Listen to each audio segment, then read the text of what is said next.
যদি আল্লাহর কোরআনের এই সকল বিধানের মর্যাদাগুলোকে রক্ষা করার জন্য যুদ্ধ করতে হয়, আমরা যুদ্ধই করব, লড়াই করে কোরআনের মর্যাদা আমরা রক্ষা করব ইনশাআল্লাহ। নারীর কাঁধে বন্দুক রেখে ইসলামকে আক্রমণ করার এই দুরভিসন্ধি বন্ধ করুন। আমরা নারীদের ব্যাপারে আমাদের পরিষ্কার কথা, আমরা নারীদের ন্যায্য অধিকার চাই, সমান অধিকার নয়। সমান অধিকার দিলে নারীরা টিকতে পারবে না। সমান অধিকার দিলে নারীরা পুরুষের সঙ্গে প্রতিযোগিতা করে সমাজে তাদের প্রকৃত অধিকার বাস্তবায়ন করতে পারবে না। এই জন্যই তো সংরক্ষিত আসন দিয়ে তাদেরকে আনতে হয়।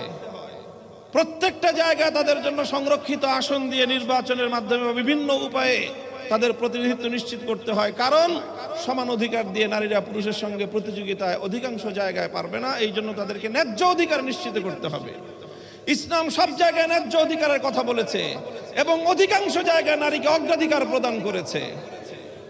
আল্লাহর কোরআনের বিরুদ্ধে এমন কটাক্ষপূর্ণ, এমন অবমাননাপূর্ণ কোন প্রস্তাবনা ফ্যাসিবাদী স্বৈরাচারী শেখ হাসিনা ভারতের লেসপেন্সারও কোনোদিন করতে পারে নাই। বর্তমান বাংলাদেশের 5ই আগস্টের বিপ্লবের রক্তের উপর বসে এই প্রস্তাবনার এক চুল পরিমাণ যদি বাস্তবায়ন করতে হয়, আমাদের লাশের উপর দিয়ে করতে হবে, আমাদের রক্তের উপর দিয়ে করতে হবে। অন্তর্বর্তীকালীন সরকার কর্তৃক গঠিত 11টি সংস্কার কমিশনের একটি হলো নারী বিষয়ক সংস্কার কমিশন। এই কমিশন গত 19শে এপ্রিল তাদের প্রস্তাবনা জমা দেওয়ার পরেই আসলে আমরা এই প্রস্তাবনা দেখার পর স্তম্ভিত। বাংলাদেশের আগস্ট বিপ্লবের পর, জুলাই আগস্ট বিপ্লবের পরেও এই ধরনের একটি প্রস্তাবনা রাষ্ট্রীয় পর্যায়ে উপস্থাপিত হতে পারে এটা আমাদের কল্পনাতেও ছিল না।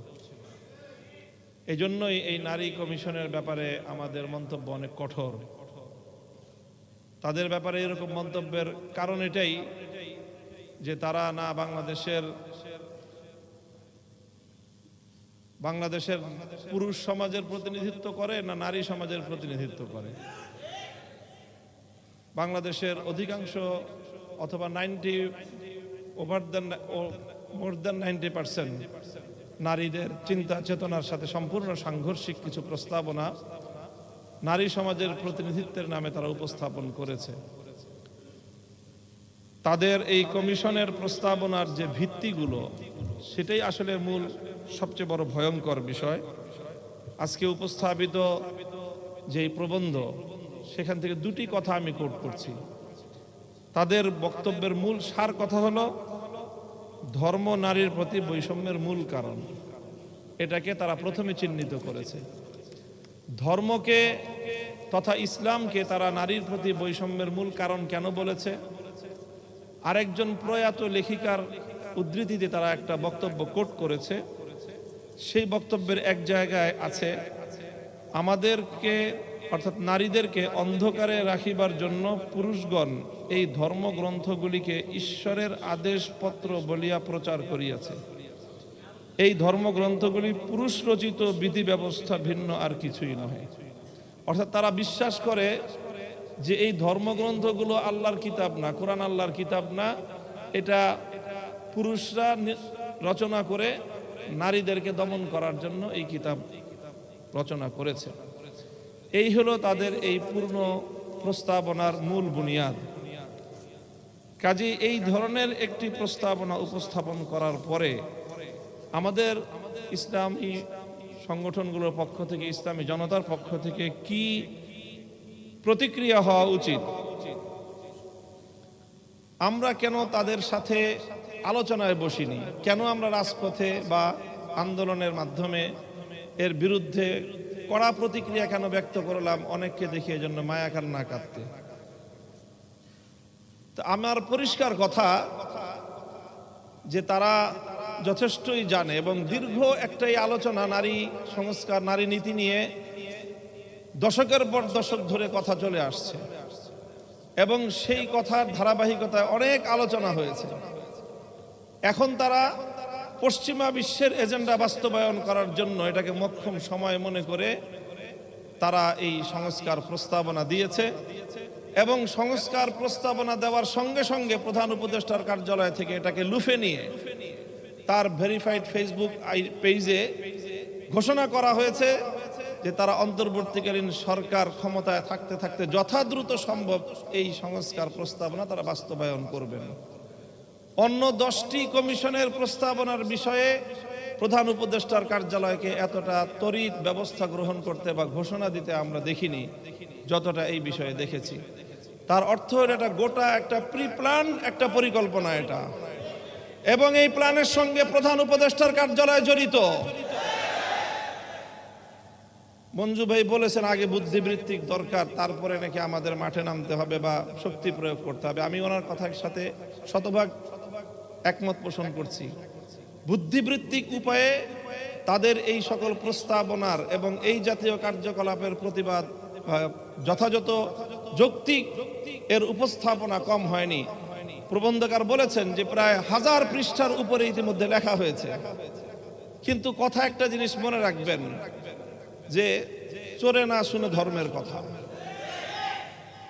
এদেরকে এই ধরনের টেবিল টকের মাধ্যমে এই ভয়াবহ কার্যকলাপ থেকে, পরিকল্পনা বাস্তবায়নের পথ থেকে এদেরকে রুদ্ধ করা যাবে না।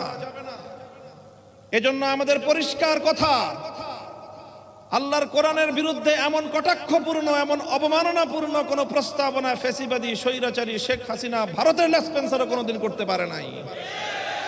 বর্তমান বাংলাদেশের 5ই আগস্টের বিপ্লবের রক্তের উপর বসে এই প্রস্তাবনার এক চুল পরিমাণ যদি বাস্তবায়ন করতে হয়, আমাদের লাশের উপর দিয়ে করতে হবে, আমাদের রক্তের উপর দিয়ে করতে হবে।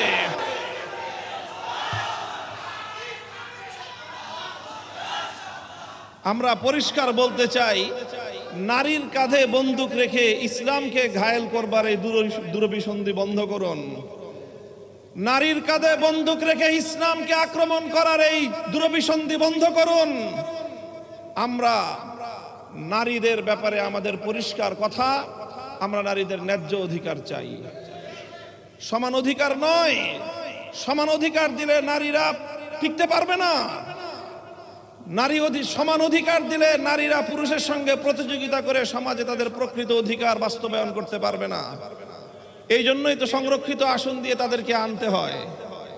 প্রত্যেকটা জায়গায় তাদের জন্য সংরক্ষিত আসন দিয়ে নির্বাচনের মাধ্যমে বিভিন্ন উপায়ে তাদের প্রতিনিধিত্ব নিশ্চিত করতে হয়। কারণ সমান অধিকার দিয়ে নারীরা পুরুষের সঙ্গে প্রতিযোগিতায় অধিকাংশ জায়গায় পারবে না। এই জন্য তাদেরকে ন্যায্য অধিকার নিশ্চিত করতে হবে। ইসলাম সব জায়গায় ন্যায্য অধিকারের কথা বলেছে এবং অধিকাংশ জায়গায় নারীকে অগ্রাধিকার প্রদান করেছে। আমরা বলি ইসলাম প্রদত্ত নারীদের জন্য অগ্রাধিকার, এবং সেটাই সকল ক্ষেত্রে বাস্তবায়িত হবে ন্যায্য অধিকারের বাস্তবায়নের মাধ্যমে।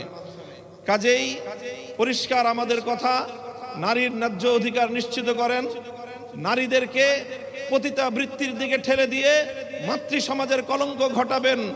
এদেশে সভ্য সমাজ বেঁচে থাকতে আপনাদের ওই সমাজকে ধ্বংস করার, বাংলাদেশকে ধ্বংস করবার অপতৎপরতা ইনশাআল্লাহ বাস্তবায়িত হবে না। আমি আমার বক্তব্য এখানেই শেষ করছি। আবার বলছি, বর্তমান সরকারকে দেখেন, আমরা 16 বছর যুদ্ধ করেছি, আমরা ক্লান্ত। কিছুদিন আমাদেরকে একটু বিশ্রাম নিতে দেন, ভালো ভালো কাজ করেন। যদি যুদ্ধ করার অত সাহস, অতই যদি আপনাদের শখ জাগে, মনে রাখবেন আমি পরিষ্কার বলি, যদি আল্লাহর কোরআনের এই সকল বিধানের মর্যাদাগুলোকে রক্ষা করার জন্য যুদ্ধ করতে হয়, আমরা যুদ্ধই করব, লড়াই করে কোরআনের মর্যাদা আমরা রক্ষা করব ইনশাআল্লাহ। নাসরুম মিনাল্লাহি ওয়া ফাতহুন।